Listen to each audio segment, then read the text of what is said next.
I'm born in Addis, around Walla Safar. I'm the youngest in the family.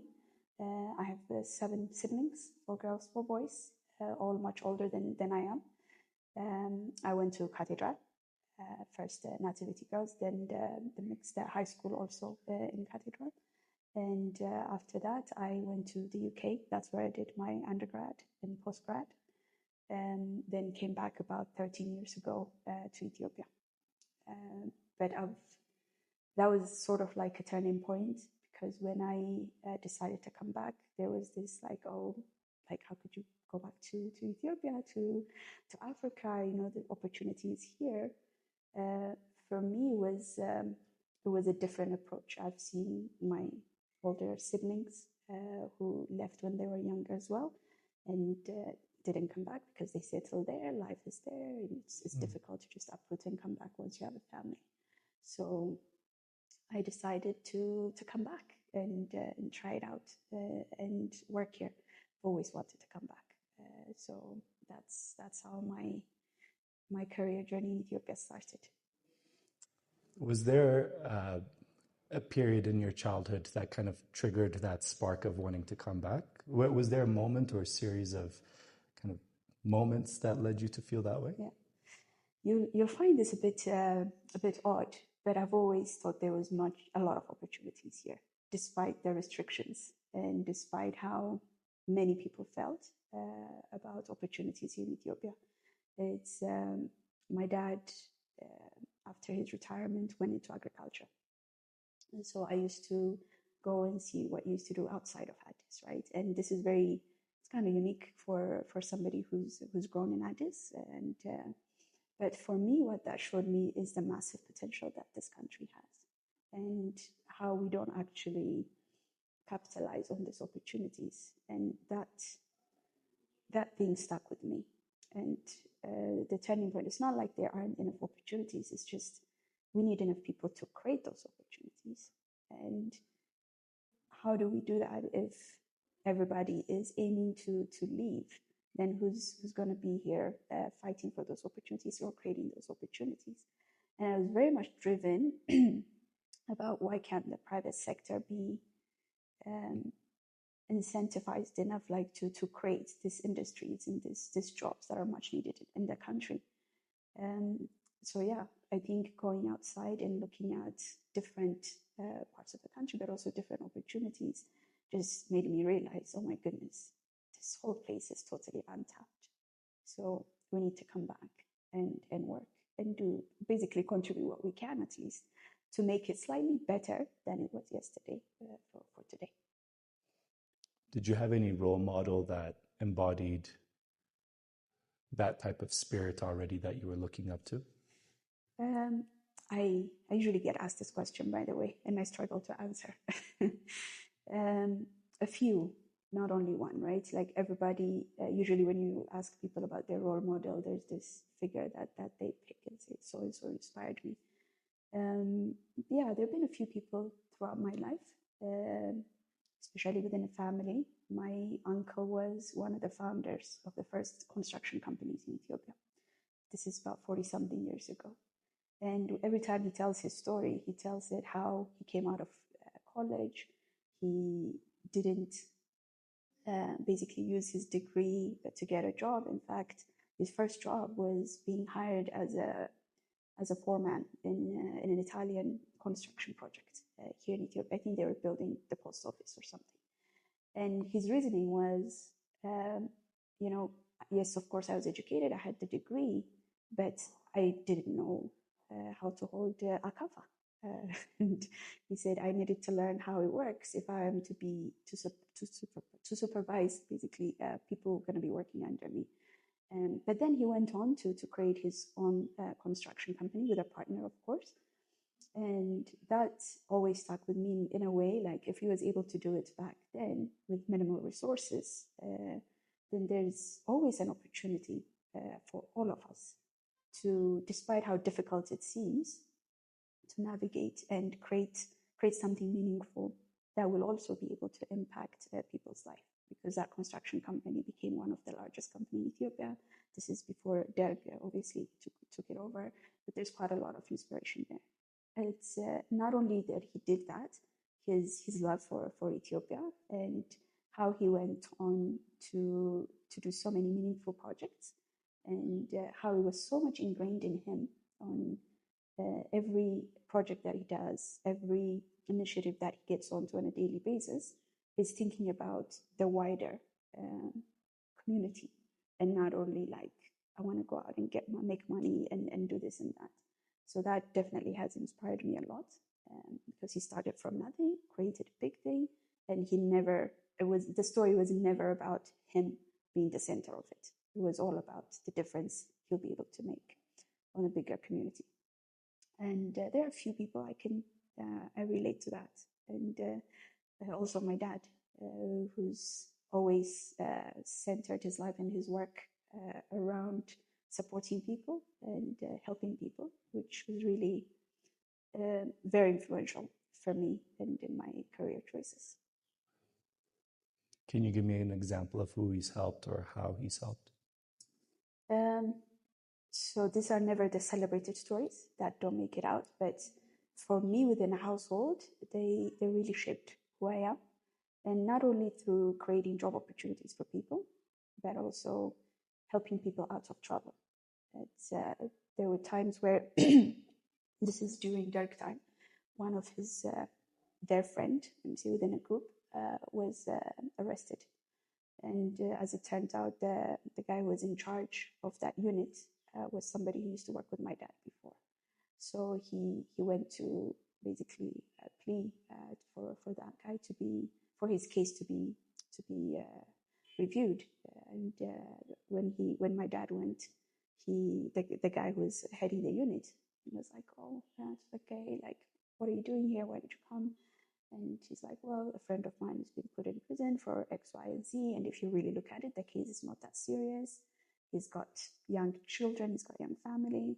The guy's like, "Well, this is a pretty tricky situation. The case has reached maximum stage." But he said, "Okay, let me look into it." I said, "Yeah, that's all I ask. At least look into it, and then see if you can help or reduce whatever the penalty is going to be." And he did. Finally, he called his secretary and asked her, "Can you bring the file of so and so?" And she looked for it, came back and said, "I'm sorry, sir, I can't find the file." And then he opened his drawer, and the guy's file wasn't there. It was supposed to be basically executed with a group. And he was like, "Oh, I really respect you, how I feel about you, and this is basically a serious case here."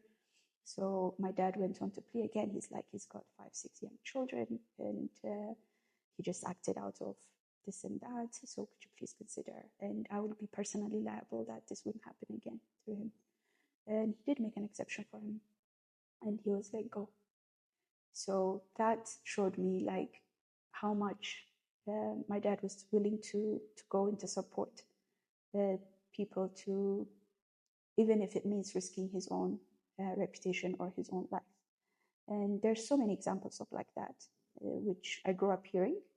And I think that has really shaped how I see myself in the world, basically, and what it means to have access to things, and not only just to access to opportunities. And it's never about just you and serving yourself, but it's about opening doors or helping others along the way. He always said those opportunities are not given just for you. It's given for you so you can help others.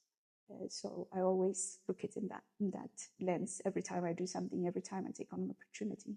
It's always about what can I possibly do, not only for myself, but for others, and lifting people or opening doors for other people. That's a principle I live by.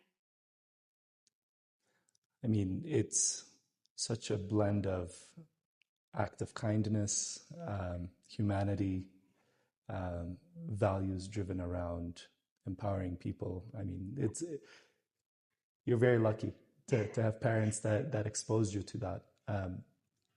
What did they expect from their kids? What kind of values?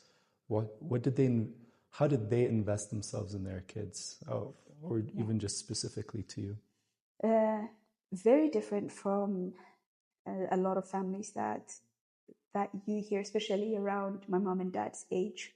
And my dad was very, very present. So was my mom.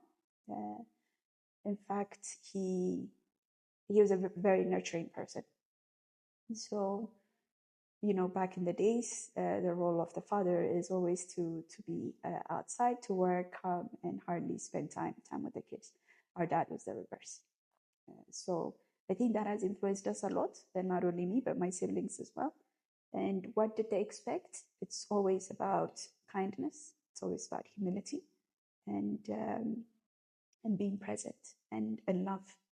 Really, there was a lot of love around home, and so even though they wanted us to excel, to academics, to do good in life, but the message has always been, be a decent human being first.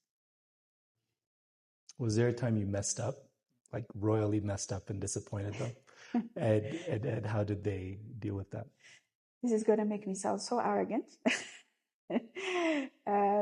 But not much. I don't know. Maybe I'm a very, very disciplined person. Of course, there are always times that you, as a child or even as an adult, that you would go into things that they may or may not necessarily approve. But not much. Here and there. Of course, during your teenage years, you're always out with friends, and not necessarily getting up to the most productive things. It's part of being a teenager, but they handled it with very much wisdom, and in a way that they think, we've installed the good values that we have in our kids, and we trust them to do the right thing. My parents do not like to dictate things, but they would teach you or guide you to make the right choices. Now, kind of switching gears into your kind of coming of age, when you were in Catedral, for example, what role did friends, teachers, just being in an environment outside of home influence you, if at all? Yeah. I look at the school systems now, and just it shocks me how much it has changed when we were in school. As you know, Cathedral is a very much it's a Catholic school, so discipline plays a huge part, and the relationship we had with the teachers and overall the school is always sort of like a guardian, and the teachers are obviously approach things that way as well. I see my kids' teachers now, and what the relationship is like is very different. What the one thing that it has installed in me a lot is again this is discipline, and how it has shaped even the way I think, even as I become an adult, its influence I can still feel it. It's being very disciplined and basically staying responsible played a huge part. Even if you're to do something that you think is not perceived as responsible, you still have that guilty feeling, right? Like, oh my goodness, like what did I do? Then it makes you think, reflect on things, on your decisions, and discipline in every sense, right? How you carry yourself, how you interact with others, what you expect out of yourself. It's quite a high standard and high expectations. In a way, I think it's good because it shapes you and keeps you grounded, and sometimes could be harsh if you don't balance it out, especially as you get into the work-life balance. It sometimes becomes a bit tricky. You oversee a school now, Moshe. When you go back, how much of you at that age or being in school do you see in these girls? I'm going to contradict myself a little bit here. Like I've said, a lot has changed since my school days. But when I go back and see the kids now, I still see that value system in those girls. both in Homoshire and in the other school as well. And I think that comes from the family value, which was the case back then, is still the case now. And boarding school is a bit different. Obviously, it's got a stricter rules, and the whole thing, how it functions, is different. But I still see those values, especially because it's a girls' school. I can relate because I went to girls' school as well. Is that group, that expectation, that discipline is there too, and I think it's still because it's driven from family values in Ethiopia. Sometimes you find how common it is, even when you're in rural communities and within urban settings, you still find similar values across the country. Even though the majority of the narrative that we hear these days is how different it is, I think the good sides or the positive sides are not told enough, in my opinion, because I've seen both values in urban settings, just like in rural settings as well. So it gives me hope that I still see those value systems that are anchored around discipline and basically higher standards and care for others and care for country and community still exists. I asked Dad about that a lot as well. Okay. And I think you're in a very unique position where you're fairly ingrained here in kind of urban metropolitan society, but at the same time have had a chance to see most corners of Ethiopia. What's the biggest difference between being here in Addis and everywhere else? Opportunities, access. It really shocked me the potential that exists within this country. Again, earlier I talked about the country and the potential it has in terms of resources and our ability to build better economy, but that also speaks to its people. Again, what we hear is a lot of the negative story or narratives nowadays. But for me, when I stepped out and went into the different corners of the country, what I saw is the potential that lies within people as well. And unfortunately, there's no access. Having a potential in somebody is nothing if they don't get that access. So that access to quality education, access to information, access to the right narrative as well. Like if you're closed and if the only interaction you have is within a certain group, then the only narrative you know is that. There's nobody telling you the other side of the story. And I think that really excludes a lot of people with potential. That shapes up your mentality and how you think, and you only see in one parallel, which is not a good thing. But for me, the biggest thing that doesn't exist anymore is opportunity and the ability to interact with each other, and for people to have access to do better with the potential that they have. So really investing in quality education is what's going to take us from where we are to the next level. And I'm sure your dad relates to this because his time and the quality education that they had, despite resources being very limited even at that time, is very different. But yeah. When someone talks about, let's say, quality healthcare, it's easy to visualize, right? It's there's a vaccine, there's a doctor, there's the nurse. When people talk about education, I find it sometimes that there's some subjectivity in thought. So just to kind of bring people to understand what you mean by quality education, is there like very simple way to visualize it within a class setting or within a school setting? That's very true. And to be honest with you, I struggle with that concept myself, right? One, the world is moving so fast. It's very difficult to define this is what quality education looks like. When we talk a lot about access within education, but access doesn't mean like nice classrooms with nice settings in general and having access to computers and so on. But for me, it's about who is the educator.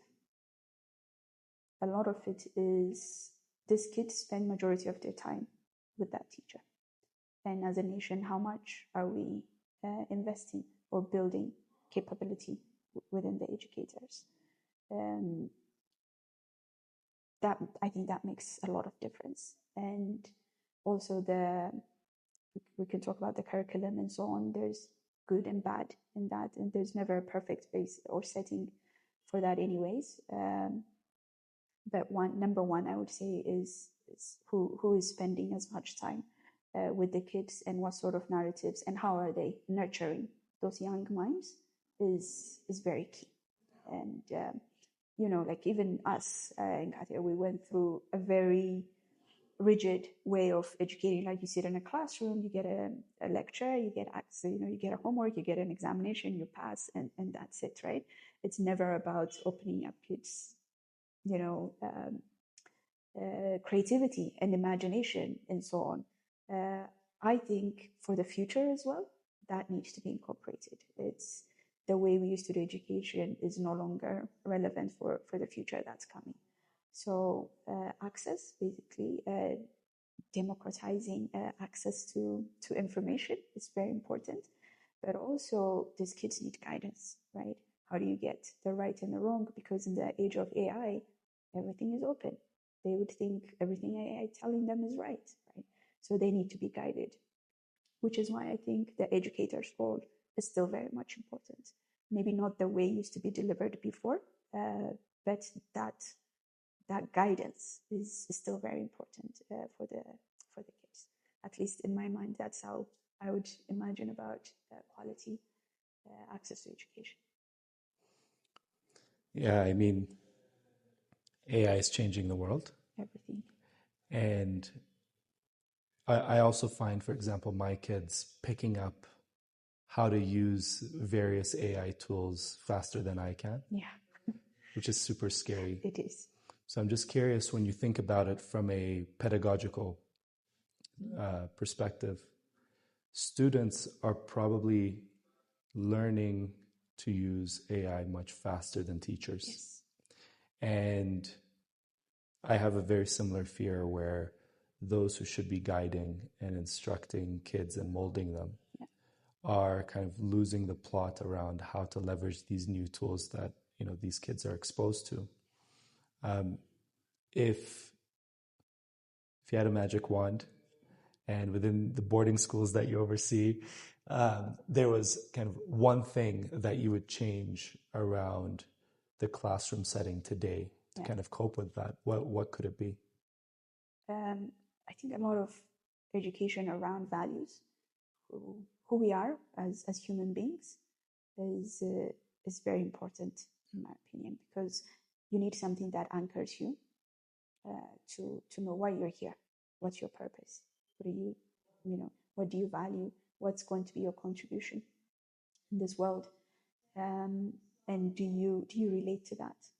Are you constant check with that as a human being, basically? And because these tools are very powerful, they're mimicking to be humans, right? Like now you can have real conversations, real relationships, and so on and so on. So I think it's very important for people to know what differentiates them from this thing, and they need to see this as a tool for learning and for basically as a support mechanism to go and create what they need to create, whatever it is that they're looking to create. So for that, they need to be able to distinguish the two. So, and who are you as a person? What are you here to do? Again, your value systems. I'm a big believer that people need to be anchored in their value systems. Otherwise, it's very difficult. You just float, and then you go into wherever the wind is going, and that's very dangerous. And I think if you are like that, then it's very possible that you'll get sucked into whatever direction the wind is going. So we need to really integrate and teach kids that what their value systems are, what they stand for. If they do that, then no matter how strong the wind becomes, we're trying to take them into one side or another. If they're really deep rooted in those values, what makes them human, and are always striving to look for their purpose, I think they'll stay grounded and see it as a tool to create something that they want to create, as opposed to being driven by that tool. What's purpose for you? Big question. It's a big question. I think it's something that you will continue to discover.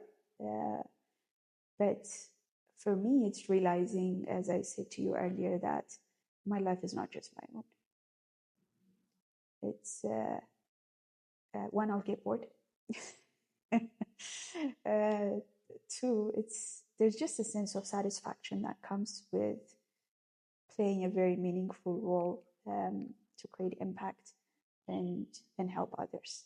And I think the minute you start, you decide to change perspective and see that I'm not here just to serve my own needs, but I have a bigger purpose, which I'm playing a catalytic role, basically. Whatever I do, whatever decisions I make in a day will have an impact somewhere down the line on somebody's life. So if I could use that opportunity to make that a positive impact in other people's life, then that's pretty interesting. And it certainly gives you a sense of purpose to wake up every day. There's somebody out there who might need some positive impact through your work.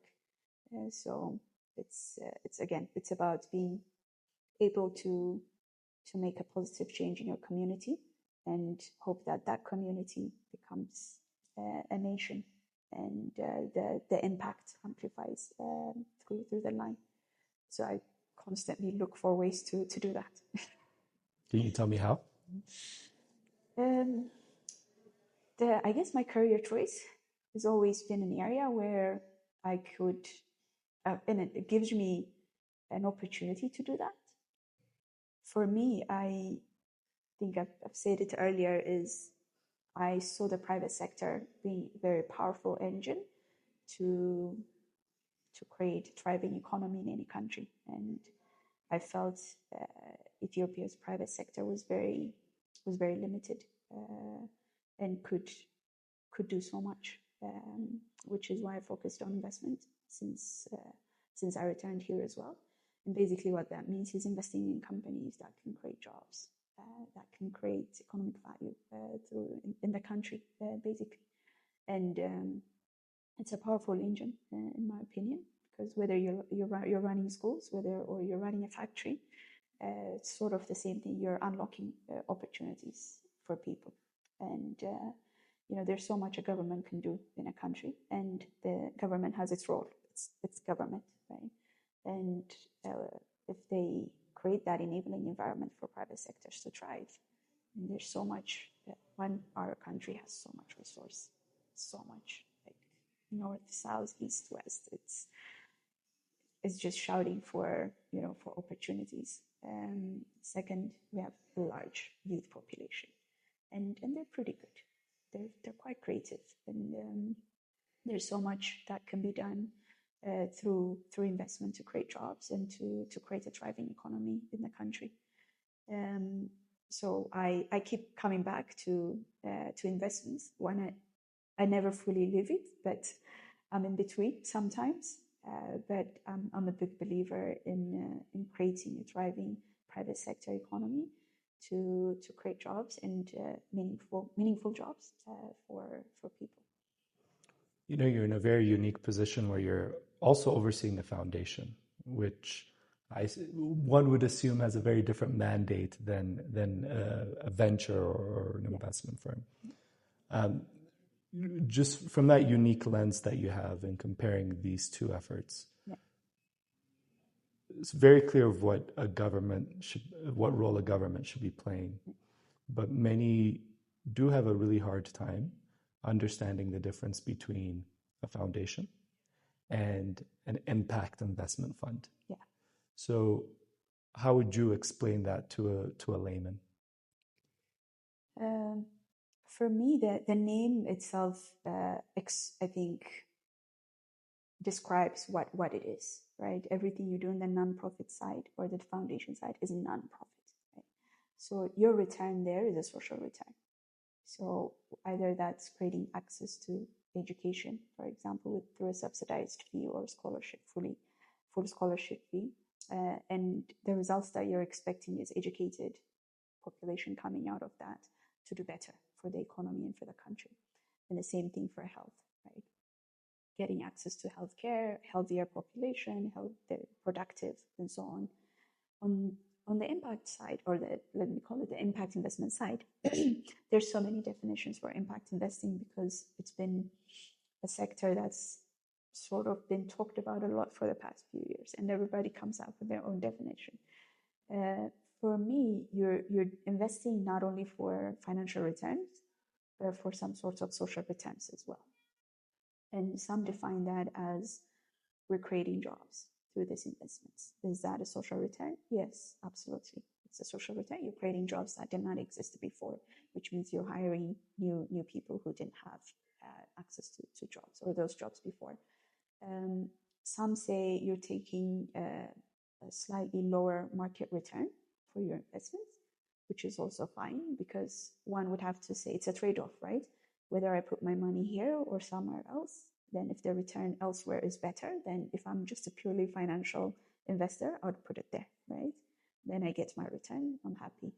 But here, I get slightly lower market rate return, but I will be able to create bigger social impact in that space.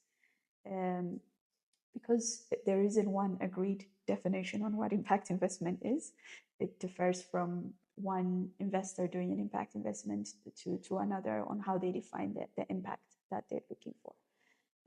But the two can coexist because what this does will eventually need this anyways. So this could be like an immediate thing that you need to do to sort of catalyze the economy. But if this is not built at the same time in parallel, whatever you're doing here is not going to have a long-term impact. So those two need to coexist together. And even though we talk a lot about impact investment and having a slightly lower return than a market return, it's I think in the next few years we're going to see that the return, even for impact investors, especially in Africa, is going to be just as good, if not better, investing it elsewhere. So it's a matter of time.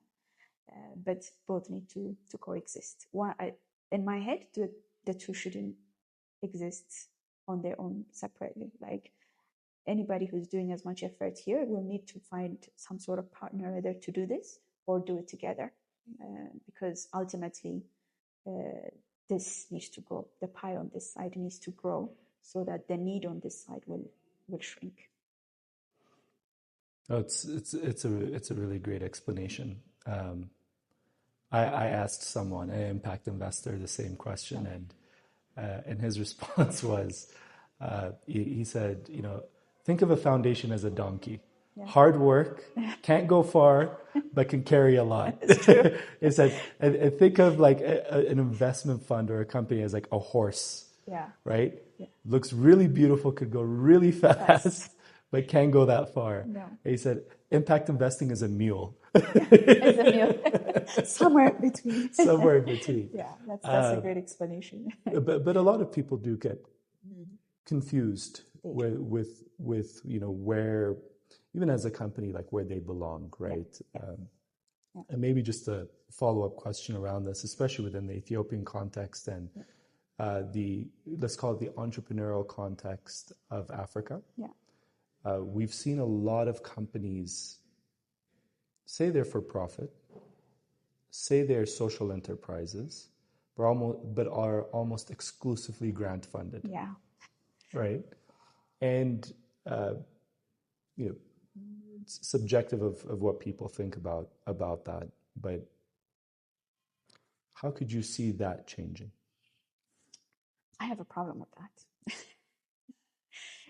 If I'm being honest, it's and that has, as you know, had its own implication on the entrepreneurial ecosystem or the startup ecosystem in Africa. Ideally, what I would say is if you're building a company, your number one focus should be your customers. Focus on what your customers want. If it's a product, make sure you iterate until it meets the customer's need so they keep coming back and buy your product. Unfortunately, access to capital is a real challenge in this part of the world. And because there aren't that many or enough commercial investors or impact investors, these startups get sucked into looking for alternative funding. And that alternative funding for majority is going into a grant financing. While the grant financing is okay, it's good, it's non-dilutive capital. However, does it force you to make your business fit into whatever the criteria are for the grant financing, as opposed to building your business for what the customer wants? So it's a real dilemma for founders. Having said that, we've seen enough founders as well who's made it without raising pure grant capital and build their companies. Are there many? No, but that's the startup story. The numbers are always like that, right? When you're going to a VC, they assume their starting assumption is their 50, 60, even more of their portfolio will fail, right? And it's a few that succeed. That's just how the economics work. So on this side, what we have is we have these startups that are totally dependent on this non-dilutive capital, and that keeps going back for more. You don't see much growth, maybe slightly an increase in growth because they've got some money. However, that drive that they have, like, if I don't acquire the customers that I need to grow this business, I'm gonna die. That gets diluted. And doesn't drive entrepreneurs to be savvy, to be very commercially focused and build their business. Now, should this exist? Should grant makers even look at giving money to businesses? I think if you do it, what I would say to organizations is build a unit within your the NGO or the nonprofit side that has commercial savviness or who knows how to work with entrepreneurs. If you do, the way you would utilize that funding would be very, very different from how you would do it through your traditional unit. So I think it's the lack of, it's not having that and mixing you with your pure grant way of doing things. One, doesn't serve the business as well at all.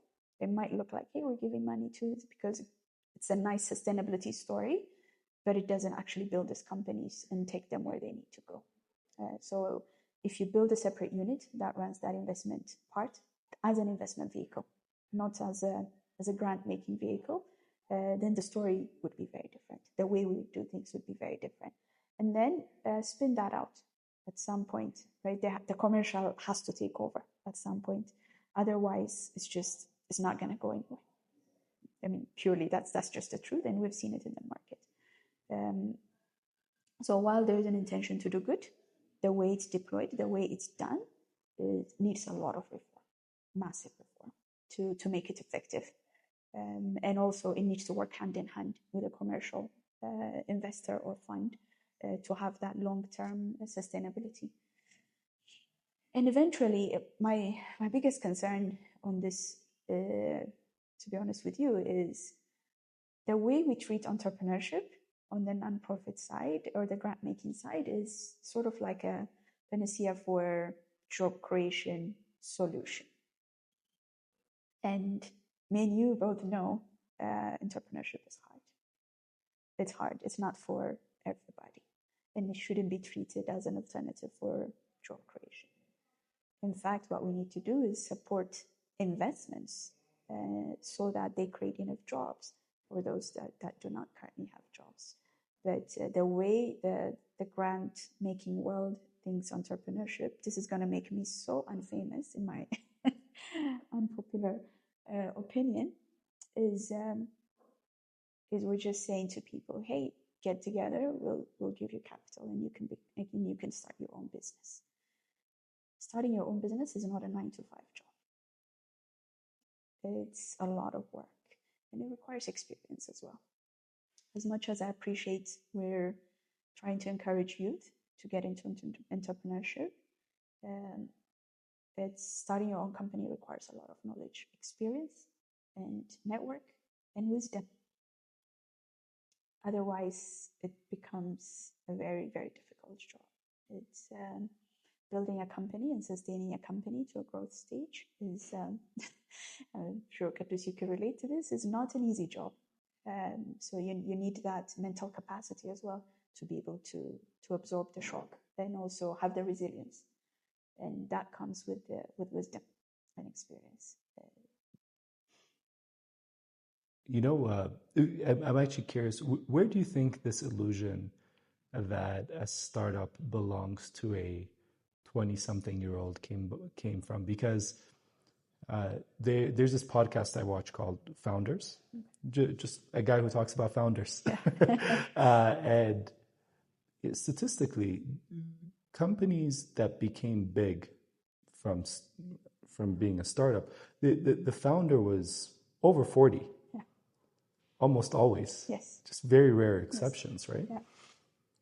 But we've somehow kind of shifted to this idea that startups are best done by very young people. Yeah. And unfortunately, even a place like Ethiopia is taking that to heart on every level. Yeah. And you're not there's no such thing as a 50-year-old startup founder, right? Yeah. What's your perspective on that, and how do you see changing that in the future? Yeah, I think it's a mix of things. One, when the whole narrative around startups arrived in Africa, it arrived with a Silicon Valley story attached to it. Because prior to that, it's you either start a business, you're either a shop or a cafe or a restaurant, and you hardly find that being started by 20-something-year-olds, right? But when that capital arrived and start saying or using the term startups, start associating it with, again, the Silicon Valley story. And at that point, the companies that people were looking at was, Facebooks of this world, and which had a very, very different context to what is here on the ground in Africa. And the second part is the unemployment crisis. I think we were putting out maybe around 200,000 students every year out of university, and the job market was not absorbing that much, not even 10% of that, right? And those who were being absorbed to the job market had huge dissatisfaction with the job, one, because it wasn't a quality job. Maybe it's a factory job or low-paying job, and they weren't able to create a living or be independent or to live outside of home or start a family and so on. So that's what I was saying, we turned into entrepreneurship as a panacea to unemployment issues. And then the third part is the grant givers arrived with sustainability being built into every program that they do, and the need to work with private sector actors. Now, when they turn around, the private sector actors, it's actually small compared to most developed economies. And they're like, okay, we're deploying capital to these companies to create jobs, but there isn't enough companies that we can deploy capital to create new jobs. So let's start working with smaller and micro enterprises. And then, of course, if you tell a young person just sitting around and saying, hey, why don't you start a company or start something, and there will be a grant funding, then that creates the demand for entrepreneurship. And we're really treating it, entrepreneurship and startup, as a panacea to the job crisis, which couldn't be far from the truth, right? because, like you pointed out, and I think there's a Harvard article that came out a few years ago that say the most successful founders are 40 and above, right, in their 50s, even 60. And what is the most differentiating factor there is the experience and the wisdom. Right? They've seen it. They've seen how things are done. They have the experience, and even if something happened, their ability to bounce back, that resilience factor, is much stronger than a 20-something-year-old whose experience and perspectives are very, very similar. So it's a combination of these three factors that led us to where we are today. And now entrepreneurship and startups are completely being associated with 20-something-year-olds, which is, again, could not be more far from the truth. If you're looking at all the successful companies in the world, a majority of them were started with people above 45, and not by people in their 20s. The ones that made it from founders that were started by 20-something-year-olds are very few, very few. They're the exception. They're not the norm. We're reversing the story here. How do you see that changing that? I do mentor a few people, by the way, or young entrepreneurs as well, and I see their frustration, and I think the way they got into why the areas that they got into is because of these things as well. And what I've noticed is their ability to bounce back from the shock when things happen, when the grant money runs out and things haven't worked out as they thought they would. Guess what? The product is not fit. So I'm on my 6th iteration process. I'm on my 10th. My co-founders have left. We were 3, now it's just me. And but that story is coming now. Like, there's a realization that no matter how much money we throw into this, it's not a money question only. It's something else. So what would be the junction? Where would things change? I don't know exactly, but at least that narrative is coming now. Like, one, everybody's recognizing that the grant capital is not the most suitable capital for early stage businesses. 2, not the whole country or the youth is going to become entrepreneur and build amazing companies. Some will, but majority won't. 3, it's people are becoming aware that it's no longer a livelihood program, an optional livelihood program. It's not going to take you long. So they're having to think about, do I want to set up or become a startup and chase that grant money? And then what happens after that? And also there's a learning. So the pool of funding is also, becoming more and more difficult. So that option is no longer there in the long term. So what would we do as a country, again, is really really focus on where we're going to get the most impact, what group of entrepreneurs that we need to be working with, or like how we feel and how we think about startups should be very different. And I think it will come because these things are happening. Yeah. I think the counter argument is sometimes, just like you mentioned, here's a guy, 24-year-old, amazing coder, has a newly minted, Addis Ababa University degree, no job. Yeah. Right? Yeah. And probably the best job he can get is like being a ride driver. Yeah. And he found this kind of path to at least striking something good. Yeah.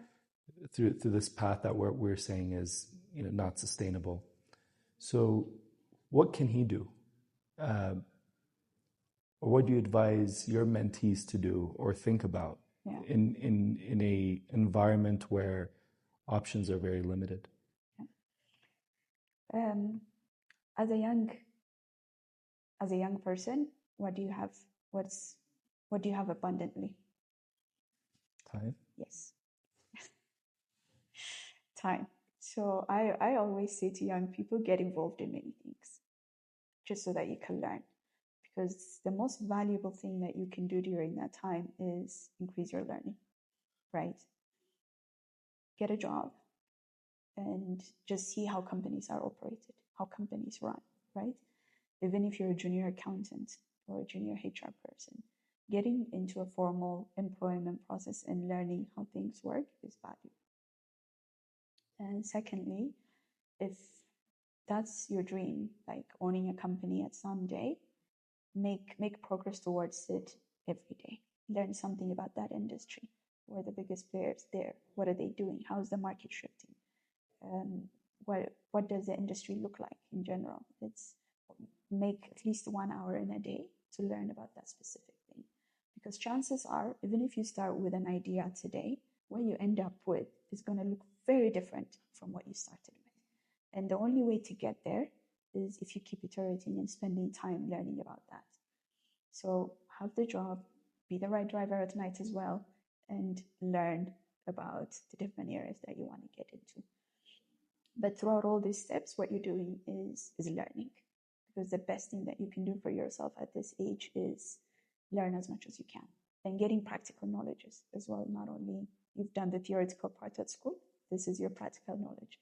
Just learning how money flows into the economy. Like who does what? How do you process payments? Like all of these things are valuable because even if you're to become an entrepreneur tomorrow, and if you don't know how finance works, how HR works, it's going to be very difficult for you to run that company. You know, you could say, oh, I'll just outsource the technologies, but in reality, we all know that's not how it works. So it will just make you a much better founder and leader if you know the different pieces of how organizations are run. So learn as much as you can, stay curious, right? Keep an open mind. And finally, look into your network. Network is very important, right? Building your network and who's doing what, and build that relationship because it doesn't come overnight, right? And everything is a trust game. People are likely to bet on you if they trust you, but trust doesn't happen overnight. Trust doesn't come because you have a really nice pitch deck. Trust doesn't come because you're driven and you have X, Y, and Z, right? It's about consistency. It's about showing up. It's about discipline. And if people see that in you, chances are you're getting closer and closer to being able to build that dream or build the company that you've always wanted to. And lastly, it's not an overnight game. You don't have to do it in your 20s. I always say it's a marathon. It's not a sprint. So I usually tell young people, like, have a plan, because it's important to have a plan. You might not be able to articulate every single detail of what that plans look like, but at least in the next 5 years, I want to be able to achieve X, Y, and Z. And it could be like, I want to learn everything there is to learn about X, Y, and Z, right? I want to have, a job in this discipline, whatever, and learn how this works. And then I'll change and do this high-level plan at least and work towards that. Then they say that's when you achieve that, it sort of unlocks the next level. So be planned that way. But I know it's a fast-moving world and everything feels like it needs to happen today. But reality is you also need to be anchored somewhere, like I said, whether that's as a person, as your value or whatever that is, but also on your journey, what that needs to look like.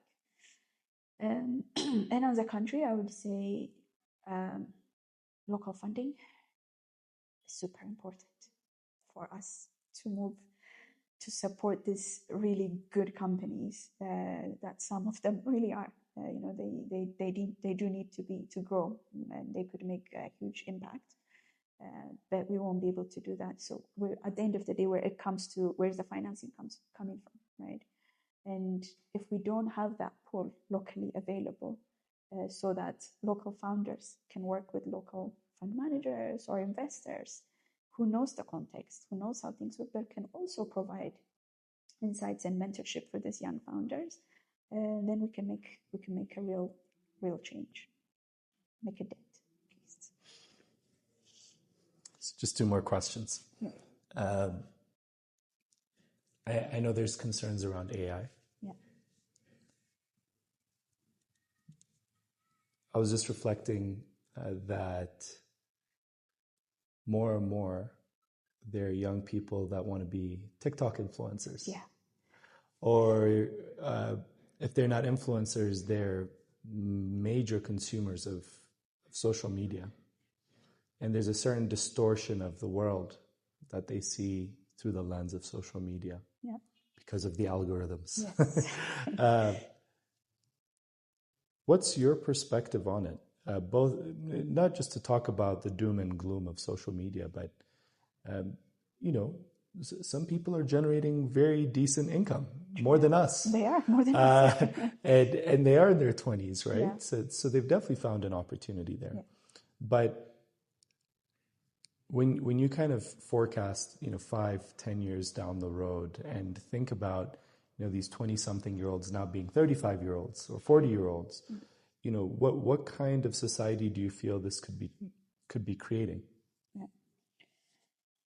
I think AI has huge potential, right? It's just how much it has made life easier for a lot of people. The ability to get access to information. It's synthesized. It's what you ask it, right? It's incredibly powerful. However, the way I see it is, again, it's a tool. It's not an end to something, right? It opens door to information, access to platforms, getting your story out in X, Y, and Z. But if there's no bigger purpose behind it on why you're doing that, then it's a short-term lived dream. What happens when you're 35? Like, also the contents that we're creating, it's based on what is also being created underneath, right? Like, there's this content creation, but there's the real world that happens or that enables that. So who's participating in that? I think there will always be a portion of the population that will be a TikToker, which is fine because they serve their purpose. But like the startups that we just talked about, like it's not an answer to everything. There will be some that would make it, but there will be another huge pool, an opportunity that AI is providing that we also need to tap into for different things. But everything needs to be again anchored into a purpose. And if we see it as a tool to get us closer to where we need to get to, then it's good. Right? But we need to see it that way. But our consumption also has to be, they're the creators, but there's the consumers as well of that content. We need to create that conscious behavior on how we utilize and how we interact with it. All the experts are warning us. Right? And these are people who are in it, who've seen what it could do, both for good and for bad. So we have to take it just like that. There's the good and there's the bad. We need to create that balance. I believe everything in life is about balance. And so if we're able to do that, then we can reap the benefit of it. But if we get consumed into one side, then it becomes very dangerous. Very dangerous. How do we create that in the youth? I think it's an individual effort. But it's how we interact with it as a nation as well. My example is China, always. Right? The content of TikTok that the Chinese population see and the content we see on TikTok on other parts of the world is very different. They both have access to TikTok. They both use it. They both use it to generate money for an income and so on. But the content is very, very different. And so if we're conscious of that, then it becomes a powerful tool. At the end of the day, it's the world has always been the same. The world has always thrown good and bad things at us. What determines the outcome or what the effect on us is how an individual uses it. I really encourage self-awareness for everybody. There's always good and bad tools in the world every day. When you step out of your house, it's a choice. Everything you do is a choice. So being very conscious and trying to learn how to make good choices on a daily basis.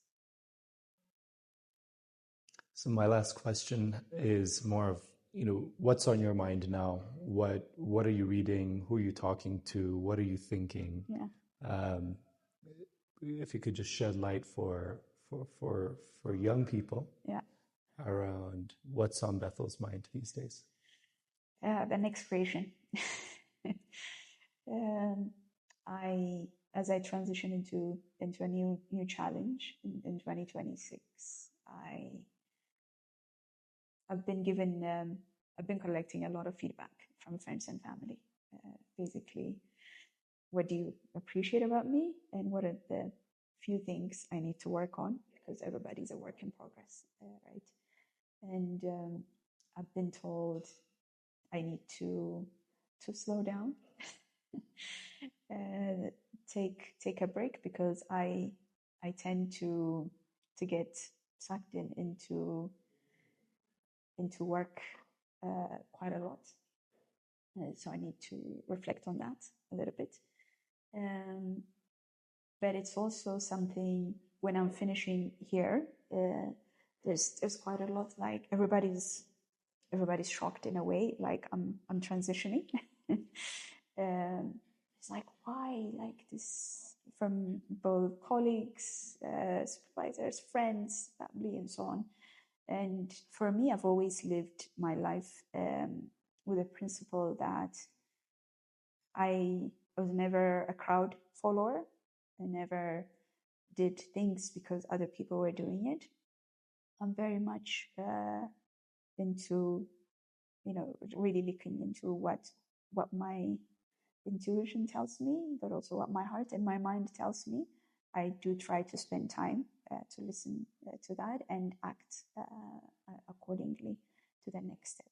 So, but I'm spending a lot of time with friends like yourself, going through some of these ideas that I have, and refining that and taking that to the next step. I'm really having to deep dive into whatever it is, the next thing I'm going to create, to have that ground and anchor that I've been talking to, because whatever I do next, I'm going to need to spend at least 10 to 15 years of serious time and commitment into it. And of course, that requires some serious reflection and thought. So I'm trying to do that and looking into mentors, talk to my husband a lot. A lot. We process things. He helps me process things much better. Some family as well, and most friends. So keeping to the circle, but professional networks as well. I've been blessed to have connection to many great people in this space. Who some have become friends as well. So I do spend time with that circle and trying to refine my ideas and get feedbacks and advices. I do have more follow-ups. Go ahead. I'll try to keep it brief. It's okay. Could you see yourself as an entrepreneur? I've always seen myself as an entrepreneur. It's funny. My mom used to own a restaurant, and I used to try and sell things. And then, like, it could be chips, it could be something every now and then. But I've always been driven to an entrepreneurship. And I've started some companies, right? Some have done good, some have done spectacularly bad.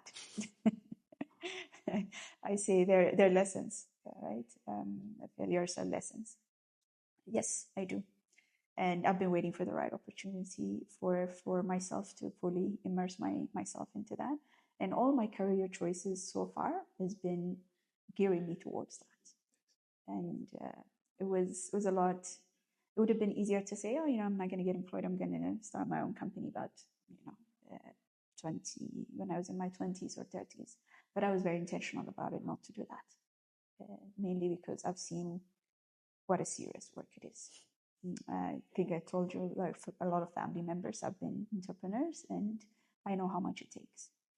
So I've been waiting for the right opportunity and the right time, basically, for me to jump into that. Yes, I do see myself as an entrepreneur. The reason why I'm asking this is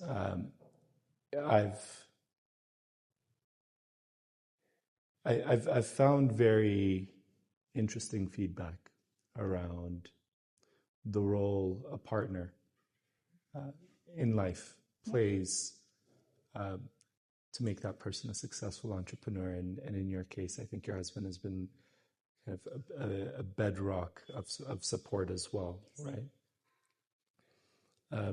If you were going to give that realistic lens around, all of that weight that you're going to be that you do carry as an entrepreneur, and at the same time, carving out the space and time for family, it's not easy. No. And it requires a certain type of, union to make that work, or a certain type of partnership.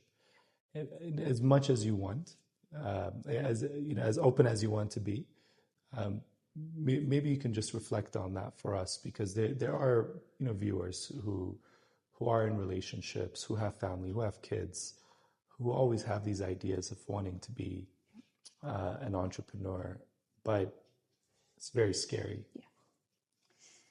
It is very scary.